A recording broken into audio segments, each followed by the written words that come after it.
So good morning. I am Rachel Rodriguez, and I am also a member of the Board of Directors for AFP. I am truly delighted to have the opportunity to introduce our keynote speaker, Dr. Celie Tho-Biaz. Celie Tho-Biaz is a cultural leader, oral historian, and documentarian who works with communities across the themes of sovereignty, transformation, healing, and equity to honor their past, make meaning of their present, and envision loving and liberated futures. Dr. Tho-Biaz is a 2019-2020 Kennedy Center Citizen Artist, 2019-2020 Encore Public Voices Fellow, and is the founder and directs the New Mexico Women of Color Nonprofit Leadership Initiative at the Santa Fe Community Foundation. Previously, Dr. Tho-Biaz designed and led the Steinem Initiative's public policy digital storytelling pilot at Smith College, was a visiting scholar at the Interdisciplinary Center for Innovative Theory and Empirics at Columbia University, and recently keynoted at Stanford University's Culturally Responsive Pedagogy and the Arts Conference, as well as Carnegie Hall's Create Justice Forum. Please help me welcome Dr. Tho-Biaz.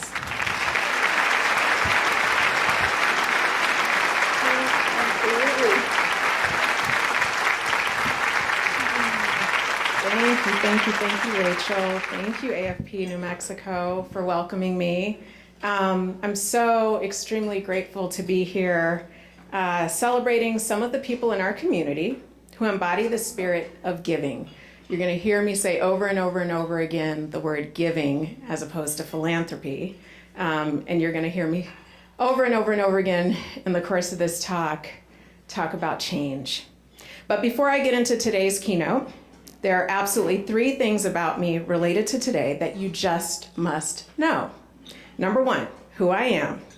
It shapes everything that I see, that I feel, that I hear, understand, trust, and know. And of course, obviously, who I am directly impacts what I say. Number 2, I'm one of those people who tells on themselves in keynotes. And I'm not sure why I do that. It's kind of ridiculous. Today's public truth is that I have been moved by the honorees and some of the events of this week to do a very different talk than the one that I had envisioned and planned. And when I say very different, I mean like I just changed it yesterday. So that was kind of a nail-biting day. And then number 3, when I was asked to talk about the future of philanthropy, the first thought that came to my mind was change. Lots and lots and lots of change. And of course, with change comes labor. Okay, but first let me tell you who I am. I'm a Black woman. Surprise. Let's just put that right out on the table right now. I descend from 1619, the year that stolen people were forced to labor on stolen land. So in 2019, we cannot really talk about philanthropy without, at a minimum, acknowledging the origins of philanthropic foundations' wealth, as well as intergenerational wealth of individual donors that originated and benefited from stolen labor of stolen people on stolen land, and the systems that currently continue to benefit the inheritors of the wealth and privilege. But just in case you thought this was going to be a super heavy keynote, I can also offer you some levity. I descend from and I grew up in a family of jokesters. Those would be my brothers. Storytellers, that would be my dad, the minister, the educator, the therapist, mainstream media maker. A story collector, that would be my mom, the radio producer. And then the ultimate story pusher, my grandmother, the librarian. No big surprise that I wound up as an oral historian, an educator, and a talent investor. Put another way, I dream alongside and make projects with communities of people with our main unapologetic goal is reflecting, magnifying, amplifying, and centering the brilliance of marginalized folks in beautiful ways. So let me unpack that, because that's a mouthful, just like my bio, I know.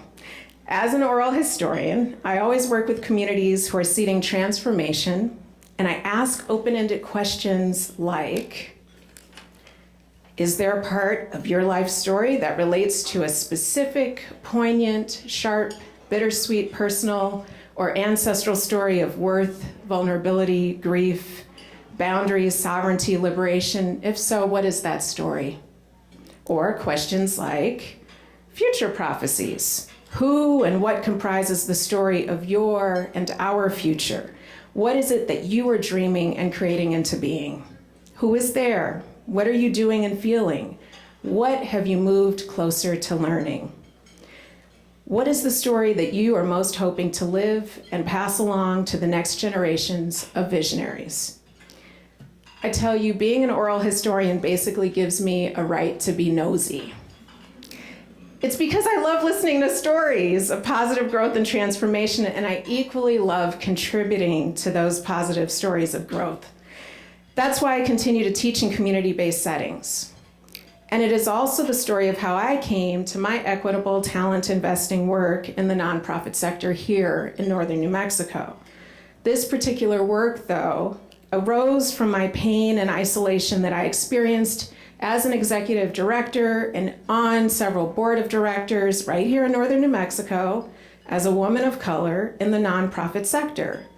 It did not take me long, though, to realize that it definitely wasn't enough to want to hear changed narratives about equitable nonprofit leadership. I wanted a changed reality. But what gave me the audacity to transplant my Black self to this land, poking around, asking my nosy questions, and eventually standing for change? I was born and raised in Chicago, and I grew up, let me just put it right here. I was born in 1975. I grew up during the time that we saw our very first woman mayor. That would have to be the late 70s, early 80s, Mayor Jane Byrne, and our first Black mayor, Mayor Harold Washington. I saw myself reflected in the highest leadership in my city. And then as an exchange student, I landed in Guayaquil, Ecuador, seeing my host mother's poster all around town the very first day that I touched down. She was a socialist and she had just come off the campaign trail for Senate. She was an exceptionally beautiful woman with 3 children, happy marriage, fulfilled career, wonderful family. In other words, self-shaping, community-reflective leadership was a norm that I had come to expect. Then here I come to New Mexico, a majority-minority state. Women are the self-identified gender majority. We had 77% of the households.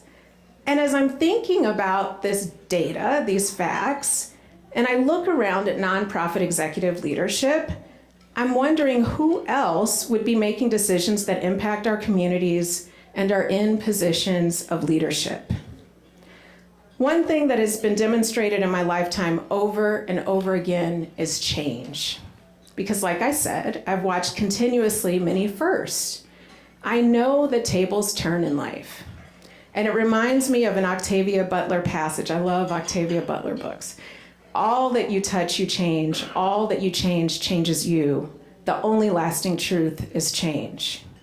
And I've been meditating on this notion of deep change. And recently I've been wondering, what would happen if the young folk in science fiction books are right?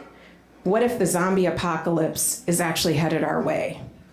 Like, what if somehow 20 years into the future, we look back on this precise moment and realize that we actually came together on this day in November 2019 for a life celebration of philanthropy. You know where I'm headed with this? No? No? You don't know? What if this isn't a keynote, but instead a eulogy honoring philanthropy of the past, while gracefully and gratefully catching the first images like an ultrasound of the new life that is gestating, the vision of philanthropy simply as giving. I suppose with the eulogy, we could look back on philanthropy's long life, the origins in this country tied to a sincerely complicated, intense history embedded in colonization, where some folks have been trying very, very, very hard to make good on a pretty rough hand that was dealt from the start. Let's just call that, though, fall. And then let's call in and set our sights on the spring, the future rise of giving, rooted in non-hierarchical interconnection, an ecosystem of blessings, abundance, giving and receiving. Now look, I know those can be considered two polar ends of a time continuum. And I don't have a crystal ball. People always ask me to do keynotes about the future of this, education, future of that, nonprofit. I don't have a crystal ball. I cannot tell you the future with precision, though my sense is that life is changing. Just look at our environment. I'm 44. Like I said, I was born in 1975, and I've been watching the different uprisings erupting around the world. And I'm starting to wonder if the world's people and changing climate are at the beginning stages of menopause. Acne over there, heartburn that away, hot flashes. So if the world is changing and we're at the beginnings of a good change, because that's what my doctor keeps reassuring me, Mijan, this is a good change. I told you I do these public truths, I do these confessions. Do we have the audacity to believe that somehow philanthropy, given its complicated history, will stay intact? No. I believe we are in great change, the kind that is building towards and birthing something new. I'm talking about restoring to that healthy ecosystem of giving, where everyone has an honorable seat at the table.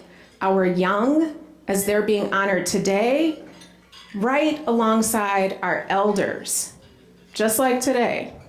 Where giving of resources, inclusive of time, heart, and money, is honored equitably, just like today. And specifically in these particular transitory times, we focus ourselves and our energies on building joy inside of discomfort. I was going to do a different keynote, remember? And so it's just the weirdest thing. Social media happens. Two particular posts, though, this week. One, a friend posted this thought. What if the purpose of a dream or vision is providing fuel for change?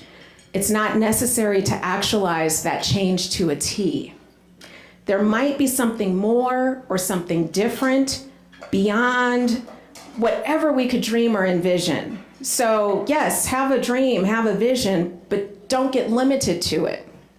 And then the other thing a friend posted, because of course we just had Veterans Day, was about this veteran. He was a man who could not walk for 15 years. Doctors told him he would never walk unassisted again. Can you just imagine that? 15 years, continuing to go to your doctor's appointments every single year. They're saying you will never walk again. And on top of that, that no one could help him, that this needed to be an accepted fact. But somehow, and I'm halfway curious, like if I emailed him, if he would email me back, but I don't understand. He connected with this yoga teacher, and we, the viewer, watched him begin to practice, falling down. He has braces and all of this gear on, and then getting back up, falling down, getting back up, falling down, getting back up. And as he's still stumbling, he's starting to see some progress, though. And that's when he believed he could walk again. As the viewer, though, what you need to know is I really, really, really wanted him to stop because I was worried that he would hurt himself badly. Then we see him attempt a headstand. And he falls down very badly, but he says, just because I can't do it today doesn't mean I won't do it someday. Then we see him walking with a cane smoothly across the room. And he says, they were wrong. It was possible. Fast forward to the end of this 5-minute video clip, and he's walking into the camera unassisted and then goes into this strong sprint. And the last image is this side-by-side before and after with all of the walking apparatus, his family around him, and then after, he's in a full headstand. No support, no hands, with the caption that reads to his teacher, "Thank you for believing in me." Here's what the teacher in me, the story collector in me, the talent investor in me gets from this veteran's flashpoints, this story mosaic. When a decision is made to change and grow that gets met with a community of kinfolk, change and transformation ultimately happens. Now, it seems rapid because of the video, God only knows the journey of this man's highs and lows over 15 years until the day that he made an unrealistic decision. Because remember, 15 years, the doctors are telling him, this is not happening. You will not walk again unassisted. I believe the process of letting philanthropy go and us collectively rebuilding giving will mimic the feelings that we ascribe to labor and birth. I'm talking productive discomfort. I don't need a crystal ball into the future to tell you that. I also don't need a crystal ball to be in the present where I have deep gratitude for this moment and place amongst givers and change makers who are honoring today. I'm grateful for this day. I'm grateful that you chose me to deliver philanthropy's eulogy. You didn't know that that's what I was doing. Honoring its complicated life, so to speak. And I want you to know that I don't have hope. I'm not a person of hope. Hope to me means maybe things will change, maybe they won't, I hope they'll change, maybe I have a part to play in it, maybe I need a nap. No. I am a woman of strong faith.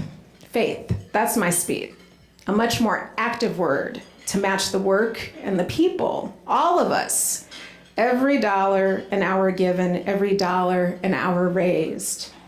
I'm grateful for this present, which means I also get a chance to honor the past, and I'm definitely looking forward to our future filled with midwives who are supporting the laboring and birthing of the evolution of giving. In other words, I'm grateful to each of you. I'm grateful to us. Thank you.